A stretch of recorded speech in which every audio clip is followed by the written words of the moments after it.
السلام علیکم دوستو and welcome to L T T V. دوستو ایل ٹی ٹی وی میں آپ کو بہت بہت خوش آمدید۔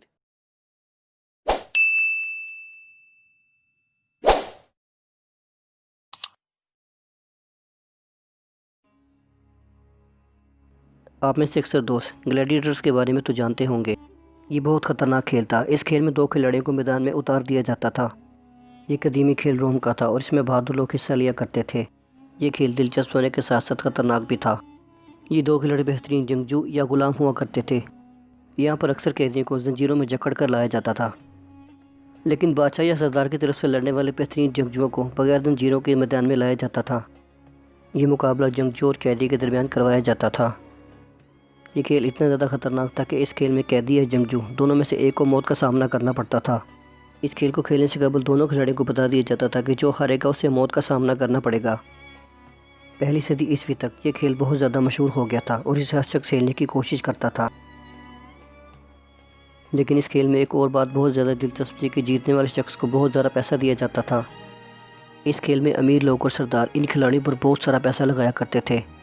جس جگہ یا مقام پر دو کھلاڑیوں کا آپس میں مقابلہ کروایا جاتا تھا اس جگہ کو ارینا کہتے تھے۔ لڑائی جیتنے والے شخص کو پیسے کے ساتھ ساتھ اتنی زیادہ عزت دی جاتی تھی کہ ہر کوئی اس پر فخر کرتا تھا۔ اس کھیل کو کھیلنے کے لیے اتنا زیادہ پیسہ دیا جاتا تھا کہ ہر کوئی نوجوان اس کھیل کو کھیلنے کے لیے کاغذوں پر دستخط کر دیا کرتا تھا۔ یعنی اس کھیل میں اتنی دولت و عزت دی جاتی ہے کہ ہر کوئی شخص اس کو کھیلنے کی خواہش کرتا اور اپنی جان کی پرواہ کیے بغیر کاغذوں پر دستخط کر دیا کرتا تھا۔ اس کھیل میں بادشاہ یا ستار کی طرف سے وہ لوگ بھی لڑا کرتے تھے جو جنگوں میں بھی حصہ لے چکے تھے۔ اگر کوئی گلیڈیٹر بہت زیادہ زخمی ہو جائے یا شکست مان کر اپنا ہتھیار پھینک دے تو اس کی قسمت کا فیصلہ تماشائی کیا کرتے تھے۔ یعنی اگر تماشائیوں نے آپس میں سٹا لگایا ہو تو اس کھیل کو دوبارہ شروع کروا دیا جاتا تھا، ورنہ اگر تماشائی اس کھیل کو ختم کروانا چاہیں تو اس گلیڈیٹر کو موت کے گھاٹ اتار دیا جاتا تھا۔ لیکن کچھ بااثر حکمران اور سردار لوگوں کو جبراً بھی کھیلنے کے لیے مجبور کیا کرتے تھے۔ لیکن اگر مرنے والے گلیڈیٹر کی بیوی اور بچے ہوتے تو انہیں بھی معاوضہ دیا جاتا تھا۔ کچھ لوگ بادشاہوں اور حکمرانوں کا دل جیتنے کے لیے بھی اس کھیل کو منعقد کروایا کرتے تھے، لیکن کچھ لوگ بادشاہوں اور شہنشاہوں کا دل جیتنے کے لیے لڑائی میں خود حصہ لیا کرتے تھے۔ اس کھیل میں چند مشہور بادشاہوں نے خود بھی حصہ لیا جس کا نام کیگولا، ٹیٹس اور ہائیڈرن تھا۔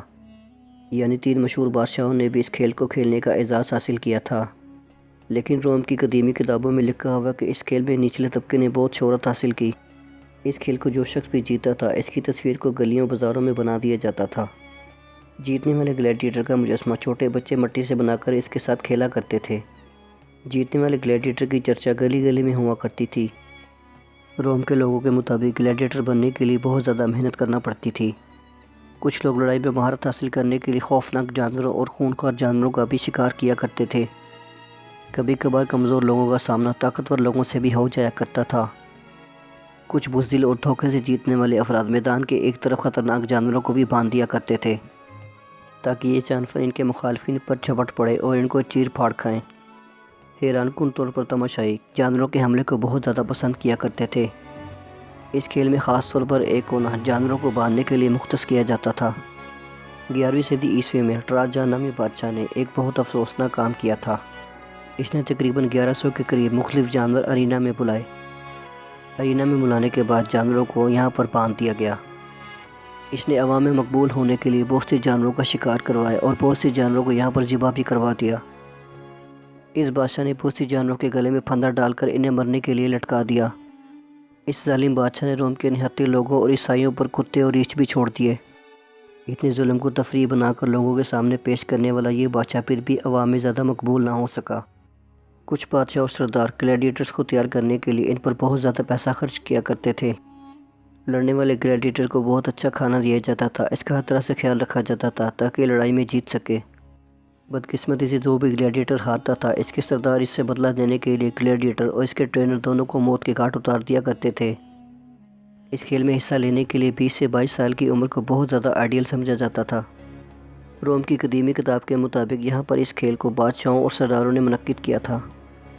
یعنی اس کھیل کو بااثر اور ظالم لوگوں نے ایجاد کیا تھا۔ روم کے مورخین کے مطابق اس کھیل میں زندگی اور موت کا فیصلہ یہی لوگ کیا کرتے تھے جو سردار تھے۔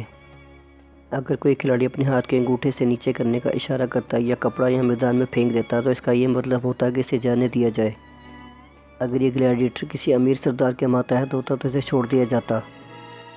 لیکن اگر گلیڈیٹر غریب ہوتا تو اسے عوام کی عدالت میں پیش کر دیا جاتا تھا۔ دوستوں میں امید کرتا ہوں میری آج کی ویڈیو آپ کو پسند آئی ہوگی۔ پسند آنے کی صورت میں اس ویڈیو کو لائک کریں اور میرے چینل کو سبسکرائب کر دیں اور بیل آئیکن پر لازمی کلک کریں تاکہ آنے والی نئی ویڈیوز کا نوٹیفیکیشن آپ کو بر وقت مل سکے۔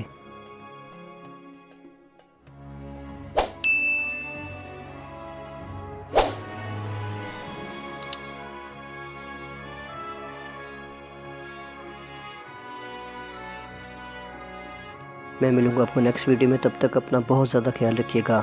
اللہ حافظ۔